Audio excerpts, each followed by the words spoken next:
ইসলামাবাদের শান্তি আলোচনা ভেস্তে যাওয়ার কয়েক ঘন্টার মধ্যেই বিস্ফোরক ঘোষণা ডোনাল্ড ট্রাম্পের। মধ্যপ্রাচ্যের উত্তেজনাকে এক ধাক্কায় কয়েক গুণ বাড়িয়ে দিয়ে মার্কিন প্রেসিডেন্ট জানিয়ে দিলেন এবার ইরানকে আষ্টে পৃষ্ঠে বাঁধতে নৌ অবরোধ শুরু করছে আমেরিকা।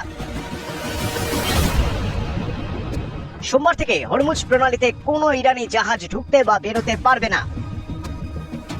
পাকিস্তানের মাটিতে টানা 21 ঘন্টার ম্যারাথন বৈঠক। ভাইস প্রেসিডেন্ট জেডি ভান্স বনাম ইরানের প্রতিনিধি দল। আশা ছিল হয়তো যুদ্ধের মেঘ কাটবে, কিন্তু ফল শূন্য। ভান্স জানিয়ে দিলেন ওয়াশিংটনের রেড লাইন মানতে নারাজ তেহরান। আর ঠিক এর পরেই ট্রাম্পের এই কড়া পদক্ষেপ। ট্রুথ সোশ্যালে ট্রাম্প লিখেছেন, সোমবার সকাল 10টা থেকে শুরু হচ্ছে ব্লকেড বা অবরোধ। মার্কিন সেন্ট্রাল কমান্ড বা সেন্টকম এর মধ্যে ময়দানে নেমে পড়েছে। তাদের নির্দেশ অনুযায়ী ইরানি বন্দরগামী এবং সেখান থেকে আসা যে কোনো জাহাজকে মাঝপথেই রুখে দেবে মার্কিন নৌবাহিনী। তবে অন্যান্য দেশের বাণিজ্যিক জাহাজের জন্য এই পথ খোলা থাকবে। যদিও সমর বিশেষজ্ঞরা বলছেন, বিশ্বের মোট তেলের 1/5 যে পথ দিয়ে যায়, সেখানে আমেরিকার এই দাদাগিরি বিশ্ব অর্থনীতিতে রক্তক্ষরণ বাড়াবে। চুপ করে বসে নেই ইরানও। তেহরানের হুঁশিয়ারি, তাদের অর্থনৈতিক পথ বন্ধ করার চেষ্টা করা হলে পারস্য উপসাগরকে শত্রুর কবরখানা বানিয়ে দেওয়া হবে। সামরিক বিশেষজ্ঞরা ভয় পাচ্ছেন, এই নৌ অবরোধকে কেন্দ্র করেই কি তবে তৃতীয় বিশ্বযুদ্ধের সলতে পাকানো শুরু হয়ে গেল?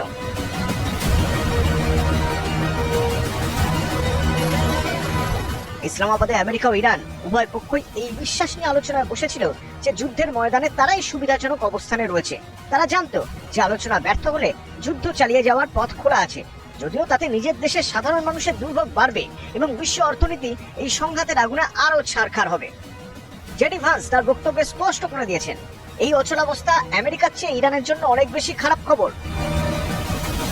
অন্যদিকে ইরানের বিদেশ মন্ত্রকের মুখপাত্র ইসমাইল বাঘাই সামাজিক মাধ্যম এক্সে মার্কিন প্রশাসনের বিরুদ্ধে অতিরিক্ত এবং বেআইনি আবদারের অভিযোগ তুলে সরব হয়েছেন। ইরানের প্রতিনিধি দলের প্রধান তথা পার্লামেন্ট স্পিকার মোহাম্মদ বাঘের খালিফাহ লিখেছেন, আলোচনার এই পর্বে প্রতিপক্ষ পক্ষটি ইরানি প্রতিনিধিদের আস্থা অর্জনে শেষ পর্যন্ত ব্যর্থ হয়েছে। তবে ইরান আলোচনা চালিয়ে যাওয়ার ইঙ্গিত দিয়েছে। পাকিস্তানের পররাষ্ট্রমন্ত্রী ইশাক দার সব পক্ষকে এই ভঙ্গুর যুদ্ধবিরতি বজায় রাখার আহ্বান জানিয়েছেন এবং আলোচনার পথ প্রশস্ত করার আশ্বাস দিয়েছেন। যে সুর শোনা যাচ্ছে বিশ্বের অন্যান্য উদ্বিগ্ন দেশেও।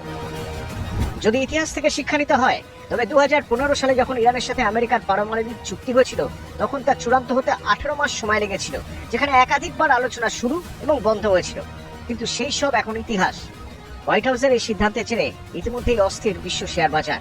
আকাশ ছোঁয়া তেলের দাম মধ্যবিত্তের পকেটে কতটা টান মারবে, সেটাই বড় প্রশ্ন। ইসলামাবাদে আলোচনার টেবিলে মিলল না শান্তি। সমুদ্রের নোনা জলে এখন বারুদের গন্ধ খুঁজছে আমেরিকা আর ইরান। আমেরিকার হুমকির মধ্যেই হরমুজ প্রণালী পার। নোনা জলে এখন বারুদের গন্ধ খুঁজছে আমেরিকা আর ইরান।